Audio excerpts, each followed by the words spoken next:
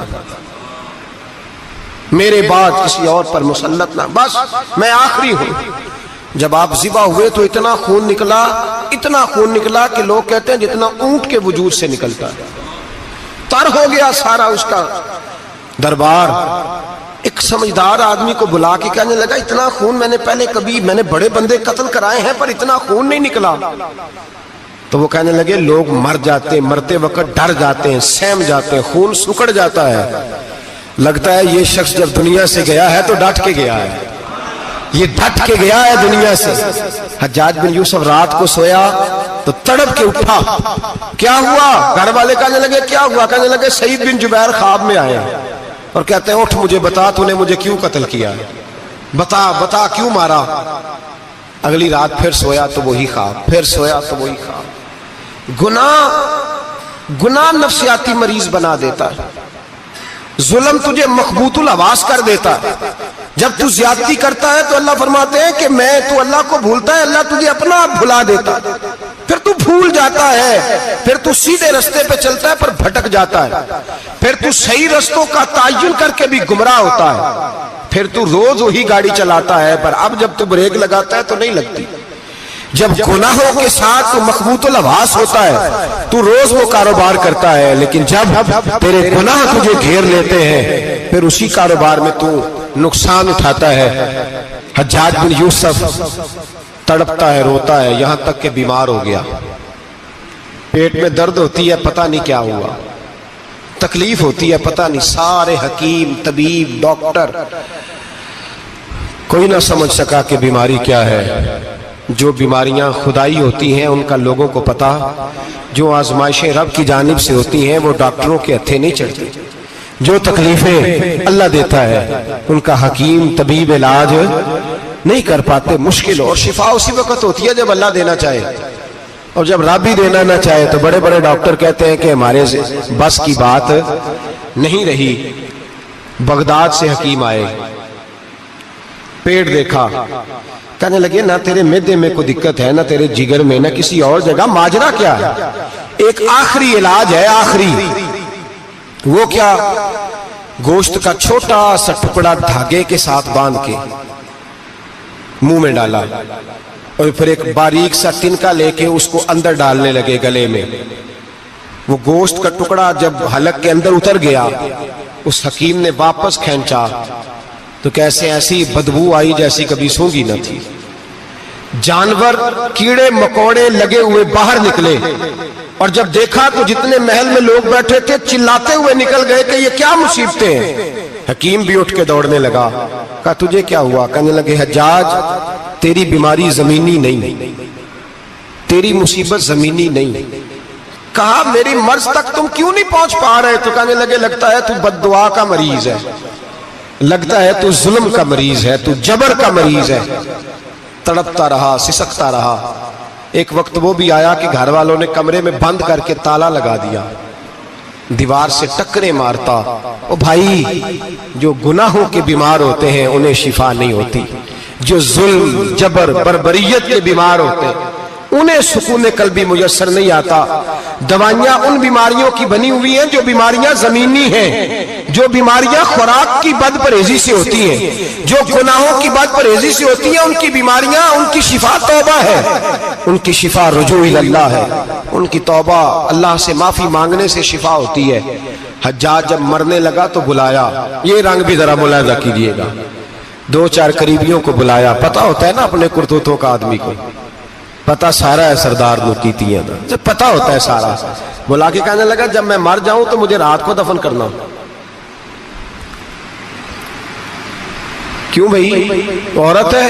کہنے لگا نہیں, رات کو دفنانا. ٹھیک ہے رات کو دفنا دیں گے. پھر کہنے لگا جب صبح ہو جائے تو صبح ہونے سے پہلے پہلے میری قبر زمین کے برابر کر دینا, نشان مٹا دینا. کا وجہ تو کلمہ پڑھتا ہے, حضور کا حکم ہے کہ قبر کم از کم ایک بالش, ایک گیٹ اونچی ہونی چاہیے زمین سے کم از کم, تو تیری قبر مٹا دے. وجہ پتہ ہوتا ہے اپنے ظلموں کا. کہنے لگا مجھے پتا ہے لوگ میرے مرنے کے بعد میری قبر بھی نہیں چھوڑیں گے. دنیا میں تو میرے جبر کی وجہ سے کوئی آ نہ سکا، لیکن میری قبر بھی لوگ جنازوں میں باتیں شروع کر دیتے. جنازوں میں نے ایسی بھی داستانیں سنی ہیں کہ کوئی مرا تو لوگ جوتوں کا ہار قبر پہ ڈال آئے. نہیں بھائی، تو جب زندہ تھا تو تیرے جبر ظلم کی وجہ سے نہیں کو بول سکا. ایک تو ہے قیامت میں حساب ہوگا، یہاں دنیا میں حساب ہونے لگتا. اتنی لمبی زبانیں لوگوں کی لٹک کر مرتے وقت باہر نکل آتی ہیں. دعا کریں، جمعہ ہے، اللہ تعالیٰ ایمان کی موت عطا فرمائے. دعا فرمائے رب تعالیٰ اللہ تبارک و تعالیٰ توبہ کر کے جانے کی توفیق عطا فرمائے. جاگے جاگے اور سنے اور دعا کرے، اے اللہ تو ہمیں ظلم سے ویسے ہی محفوظ فرما. اگر ہم زیادتی کرنے لگے تو اے اللہ ہمیں اس سے منع فرما. ہمیں اس سے تو یہ توفیق دے کہ ہم باز آ جائیں اس گناہ سے. میرے بھائی، ایک تو دنیا میں سزا ہے، پھر قیامت کی سزا ہے، اور وہ زیادہ سخت ہے. وہ زیادہ سخت ہے. ہم لوگوں نے نا ہیلے بہانے بڑے بنائے ہوئے ہیں. بینک کے ساتھ کاروبار کرنے والا کہتا ہے نہیں مجبوراً لیا ہے، مجبوراً. مر رہا تھا تو آخری لبوں پہ تھا تو جائز ہے، جائز ہے. اس وقت جب تجھے کھانے کو لقمہ نہ لگے تو حرام کھانا بھی جائز ہے. کیا دقت تھی؟ کیوں اللہ رسول کے مقابلے میں کھڑا ہوا تو؟ کیوں سود کا دھندا کیا؟ کیا تکلیف تھی؟ کہاں تو الجھ گیا تھا؟ ہم جان بوجھ کے اپنے لیے جہنم کٹھی کرتے ہیں، پھر کہتے ہیں سکون نہیں زندگی میں. کہاں سکون آئے گا؟ کیسے آئے گا؟ ہم نے خود آگ لگائی ہے چمن میں اپنے. جو قیامت کی سزا ہے، میرے نبی پاک علیہ السلام نے فرمایا رب تمہیں سامنے کھڑا کرے گا. اور کس طرح کھڑا کرے گا؟ فرمایا لوگوں کے وجود سے کپڑے اتر جائیں گے، زمین اس طرح دہکے گی جس طرح تانبا زمین پہ رکھا جائے اور آگ جلائی جائے. تانبا دیکھا آپ لوگوں نے؟ یہ بھی گرمی گزری ہے نا، تو فرش پر جب سورج پڑتا تھا تو ننگے پاؤں چلا نہیں جاتا تھا. صحیح کہہ رہا ہوں؟ ننگے پاؤں، بچے کا پیر زمین پہ لگتا تو چیخ اٹھتے ہیں، کہتے ہیں اوہ جل گیا پیر. حالانکہ یہ فرش دنیا کے. اور اگر تانبے کے اندر خاصیت ہے کہ اگر کوئی دھات جلدی اور زیادہ گرم ہوتی ہے تو وہ تانبا ہے. میرے نبی نے مثال دی تو اس کی دی جو سخت تھا. فرمایا تانبے کی طرح زمین تپائی جائے گی اور پھر ننگے پاؤں رب تمہیں کھڑا کرے گا. آج سورج کی پشت تمہاری جانب ہے، قیامت میں منہ تمہاری جانب ہوگا. نیزہ آپ نے دیکھا ہوگا، نیزہ ہوتا تھا. فرمایا یہ جو تم نیزے دیکھتے ہو صرف 1.25 نیزے کے برابر سورج قریب آ جائے گا، اور پھر اللہ تمہیں سامنے کھڑا کر کے تم سے سوال جواب کرے گا. اور حضور نے کہہ دیا ہے تو اب کسی نعت خواں کے کہنے سے بات بدل سکتی، کسی پیر کے کہنے سے جملہ بدل سکتا، کسی خطیب کے کہنے سے فکر نہ کرنا وہ سامنے جنت پڑی ہے، اب بات بدل سکتی. خدا کی رحمت پر بھروسہ رکھنا ضروری ہے، نبی پاک کی شفاعت کی امید رکھنا. بولیے. لیکن جو حضور نے بیان کیا ہے اس کو ماننا بھی یہ بھی ضروری ہے. میرے نبی پاک نے فرمایا اللہ تم سے حساب لے گا اور اللہ پوچھے گا، تم نے جواب دینا ہے. حضور کس کس شے کا؟ فرمایا جو پہنتے ہو اس کا جواب نہیں دینا، جو کھاتے ہو اس کا جواب نہیں دینا، جو اللہ کے راستے میں دیتے ہو اس کا جواب، باقی ہر شے کا جواب دینا ہے. ادھر جو پلاٹ ہے اس کا بھی جواب دینا ہے، اور وہ جو بچوں کو پیسے بتائے ان کا بھی جواب دینا ہے، جو چھپائے ہیں ان کا بھی. ثم لتسألن یومئذ عن النعیم. جو کمیٹی اپنے محلے میں ڈالی ہے اس کا بھی جواب دینا ہے، جو سسرال کے علاقے میں ابا جی سے چوری ڈالی ہوئی ہے اس کا جواب بھی، سب کا جواب دینا ہے. تمام حساب کتاب. اور اللہ فرماتے ہیں میں سامنے کھڑا کر کے ہر سوال کا تجھے ہر سوال کا جواب.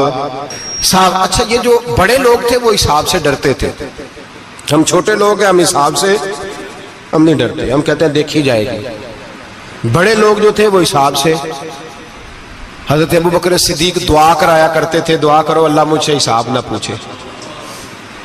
حضرت عمر فاروق رضی اللہ تعالیٰ عنہ اپنے بیٹے سے کہتے تھے بیٹا اپنے باپ کے لیے رحمت کی دعا کرنا، میں درگزر والا ہوں، میں حساب والا کوئی نہیں. بڑے لوگ ڈرتے تھے. بڑے لوگ حضرت عثمان غنی قبر پہ کھڑے ہوتے تھے تو داڑھی آنسوؤں سے بھیگ جاتی. غلام کہتے ہیں حضور 3 دفعہ نبی پاک نے آپ کو جنت کی بشارت دی ہے، 3 دفعہ بشارت دی ہے، تو آپ کیوں اتنا روتے ہیں؟ عثمان غنی فرماتے جس رسول نے مجھے جنتی کہا ہے اسی محبوب نے مجھے فرمایا تھا عثمان قبر آخرت کی منزلوں میں سے پہلی منزل ہے. اور آپ فرماتے میرے تو کمرے میں دیا گل ہو جائے تو مجھے ڈر لگتا ہے، اس میں تو مکمل اندھیرا ہے. آپ فرماتے کھڑکیاں بند ہو تو دم گھٹنے لگتا ہے، اس کو تو دروازہ ہی کوئی نہیں، روشن دان تک نہیں. بھائی جو بڑے تھے وہ ڈر رہے تھے. مولا علی شیر خدا نماز کا وضو کر کے کانپتے تھے، کانپتے. علی آپ مرحب کے سامنے نہیں کانپے، خیبر کا دروازہ اکھاڑتے نہیں کانپے، بدر احد خندق حنین اور خیبر میں نہیں کانپے، تو یہاں آپ فرمانے لگے مالک کے سامنے جاتے ہوئے ڈر آتا ہے. بڑے لوگ کانپتے تھے، بڑے لوگ. آج کون سا جمعہ ہے؟ سارے بولیے. حالانکہ یہ اگلے سال دوبارہ آئے گا، ہمارا نہیں پتا کہ ہم ودا ہو جائیں کہ کیا بنے. یہ کون سا جمعہ ہے؟ آیا جمعہ الوداع، آئے ہم پڑھیں. آج ایک فکر لے کر کے جانا، ایک سوچ. جہاں روز رات کو بیٹے کی ٹینشن، بیٹی کی ٹینشن، بھائی کی ٹینشن، پوتے کی ٹینشن ہوتی ہے نا، ایک ٹینشن اور اپنے آج ایک ٹینشن بڑھا لو، قبر کی ٹینشن پیدا کر لو، قیامت کی تھوڑی سی فکر کر لو، تھوڑی سی ایک لمحے کے لیے صحیح تھوڑا خیال پیدا کرے. حضرت حسن بصری نام سنا ہوا ہے نا، یہ حضرت علی کے شاگرد ہیں. نبی پاک کے گھر میں آ جاتے تھے کئی دفعہ، بچے تھے جب. حضرت حسن بصری تابعی ہیں. فرماتے خانہ کعبہ میں عمرہ کرنے گیا، طواف کعبہ کر رہا تھا تو بڑا عجیب منظر ہوا. رات کی تنہائی ہوئی. اس وقت کئی دفعہ طواف بند بھی ہوتا تھا، اس لیے کہ رش کم ہوتا تھا تو رات کو سب سو جاتے. کہتے رات ذرا گہری ہوئی تو لوگ اپنا اپنا خیمہ لے کے جاتے تھے. اب تو ہوٹل ہے نا تو خیمے لگتے تھے، لوگ خیمہ لے کے جاتے تھے، جہاں جگہ ملتی تھی خیمہ لگا کے رہتے تھے. فرماتے میں رات کو سویا خیمے میں، ایک دردناک آواز آئی. میٹھی ہے، دھیمی ہے، پر درد بڑا ہے. کوئی رونے والا رو کے کہتا ہے اللہ حساب قیامت میں مجھ سے نہ لینا، اے اللہ تنہائی میں جتنا مرضی حساب لینا پر لوگوں کے سامنے نہ لینا. اور پھر کہتا ہے اللہ فضل تو تب کرے جب تو میرا حساب پوچھے ہی نہ. پھر چند منٹ گزرے تو پھر وہ رونے لگا. میرے کانوں میں آواز آئی، کہنے لگا اے اللہ حساب تو ان کا لیا جاتا ہے جو حساب کے قابل ہوتے ہیں. اعلیٰ حضرت کہتے ہیں نا رضا سے تو کیا حساب لے گا، رضا بھی کسی حساب میں ہے. اے اللہ میں قابل نہیں، مجھ سے حساب نہ لینا. کہتے تھوڑی دیر گزری تو پھر وہ رونے لگا. پھر ذرا سانس سنبھلے تو پھر کہنے لگا اے اللہ میں تو لوگوں کو کوئی بندہ حساب پوچھ لے تو نہیں دے سکتا، میں تجھے کیسے حساب دوں گا. پھر تڑپنے لگا. کہتے تھوڑی دیر گزری تو پھر ایک لفظ انہوں نے کہے رونے والے نے، کہنے لگے اللہ دیکھ تیرے محبوب کا فرمان ہے جو معافی مانگے تو اسے معاف کر دیا کرتا ہے. اے اللہ میں معافی مانگنے آیا ہوں اور مسجد نہیں آیا، میں کعبۃ اللہ ہی آ گیا ہوں. کہتے ہیں وہ اتنا روئے کہ چیخ آئی ان کی، اور جب دھڑام سے کوئی زمین پہ گرا تو میں پریشان ہوا کہ اب تو بے ہوش ہو گیا. فرماتے ہیں میں زور سے اٹھا فٹافٹ اور اس شخص کی طرف بڑھا. میرے دل میں خیال ہے کوئی گناہگار ہے بیچارہ، تو چلو میں بھی دعا کرتا ہوں. اس کو کہتا ہوں بیٹے فکر نہ کر، اللہ تیری مدد کرے گا. فرماتے میں گیا اس نیت کے ساتھ کہ میں کہوں گا چلو اٹھو تم بھی دعا کرو، میں بھی کرتا ہوں، اللہ ہم سے حساب نہ پوچھے. کہتے میں گیا تو وہ شخصیت بے ہوش پڑی تھی، کالے سیاہ بال ان کے چہرے پہ بکھرے ہوئے تھے. کہتے لوگو جب میں نے زلفیں ہٹائیں چہرے سے تو میرا وجود کانپنے لگا آسمان ٹوٹ پڑے گا، زمین پھٹ جائے گی، ستارے بکھر جائیں گے، آج بہ جائیں گے سمندر. فرماتے ہیں میری چیخیں نکل گئی. یہ کوئی گناہگار تو نہیں، یہ تو حضرت فاطمہ کے پوتے امام زین العابدین ہے. یہ تو امام حسین کا وہ بیٹا ہے جو کربلا میں تنہا بچے تھے. فرماتے ہیں میں امام کا چہرہ دیکھا تو بھاگ کے آیا اور میں نے اپنی داڑھی ان کے پیروں کے ساتھ مس کی اور میں نے کہا حضور اٹھئے. امام اٹھے تو میں نے کہا شہزادے تیرے تو اشارے سے اللہ کئی گناہگاروں کو بخشے گا، تیری تو دعا سے اللہ بخشے گا، یہ کیا کر رہے ہو؟ تو امام زین العابدین کہنے لگے حسن بصری ادھر آ یار، ادھر آؤ بزرگو، میرے دادا کے پاس رہنے والے ہو. میں نے آج ہی سنا ہے کہ اس کا عذاب بڑا سخت ہے، آؤ میرے لیے دعا کرو، اللہ پاک مجھ سے حساب نہ پوچھے۔ کہا حضور نہ کریں۔ آپ فرمانے لگے تجھے نہیں پتا کچھ چیزیں ایسی ہیں کہ رب نے اگر حساب پوچھا تو میں واقعی جواب نہیں دے پاؤں گا، چل کر میرے لیے دعا۔ کہتے میں نے ہاتھ باندھے، حضور میں نہیں کرتا، اٹھا کہہ۔ فرماتے میں نے ہاتھ اٹھائے، میں نے کہا اے اللہ تیرے رسول کا شہزادہ ہے، یہ تیرے رسول کا شہزادہ ہے، یہ کہہ رہا ہے تو فضل کر۔ او بھائی جو بڑے تھے وہ تو تڑپتے تھے، سسکتے تھے۔ ابو علی ہیتی کہتے خانہ کعبہ میں پتھر پہ سر رگڑ رگڑ کے کوئی بوڑھا کہہ رہا تھا اے اللہ اول تو حساب نہ لینا، اور اگر لینا تو مجھے اندھا کر کے اٹھانا، میں تیرے نیک بندوں کے سامنے شرمندہ نہیں۔ اقبال رو پڑے۔ اقبال کچھ لوگوں نے لکھا ہے یہ آخری ربائی ہے ڈاکٹر اقبال کی، آخری، اس کے بعد شاید اس نے کلام نے کچھ سیرت نگاروں کا خیال ہے۔ اقبال مدینے کی طرف منہ کر کے کہنے لگے تو غنی از ہر دو عالم من فقیر، اللہ تو غنی ہے میں تو فقیر ہوں، روز محشر عذر ہائے من پذیر، اے اللہ اول تو میرا کوئی عذر قبول کر لینا محشر کے دن، اور اگر نہ کرنا ہوا اگر تمہیں بینم حسابم نہ گزیر، اگر ضرور ہی میرا حساب لینا ہے، اے اللہ اگر تو نے ضرور لینا ہے، اے اللہ اگر ضرور ہی لینا حساب، اول تو میرا عذر مان لینا، میری کمزوری پہ رحم کرنا، اے اللہ میرے بڑھاپے پر میری کمزوری پر رحم کرنا، اگر ضرور حساب لینا ہے از نگاہ مصطفیٰ پنہا بغیر، تو اے اللہ ذرا حضور کی نگاہوں سے اوجھل کر کے لینا، اے اللہ مجھے شرم آئے گی، میرے مصطفیٰ کریم فرمائیں گے میں تو تجھے ہر بات سمجھا کے آیا، ایک جگہ تیری رہنمائی کر کے آیا، تو کیسے عمل کما، ذرا اوجھل کر کے از نگاہ مصطفیٰ پنہا بغیر، ذرا حضور کی آنکھوں سے اوجھل کر کے سائیڈ پہ کر کے لینا، میں برداشت نہیں کر پاؤں گا۔ حضرت ابو علی ایتی کہتے ہیں بابے نے سر رکھا ہوا ہے اور کہتے ہیں اللہ مجھے اندھا کر کے اٹھانا، فرماتے میں گیا، میں نے کہا چلو میں دعا کرتا ہوں جا کے، فرماتے جب میں نے جا کے بزرگوں کی کمر پہ ہاتھ رکھا، ان کا چہرہ دیکھا تو یہ کوئی گناہگار تو نہیں، یہ تو بغداد کے پیر عبد القادر جیلانی ہے، یہ تو محبوب سبحانی غوث سمدانی ہے، یہ تو وہ شخص ہے جو قدم لگائے تو اللہ ولایت عطا کرتا ہے۔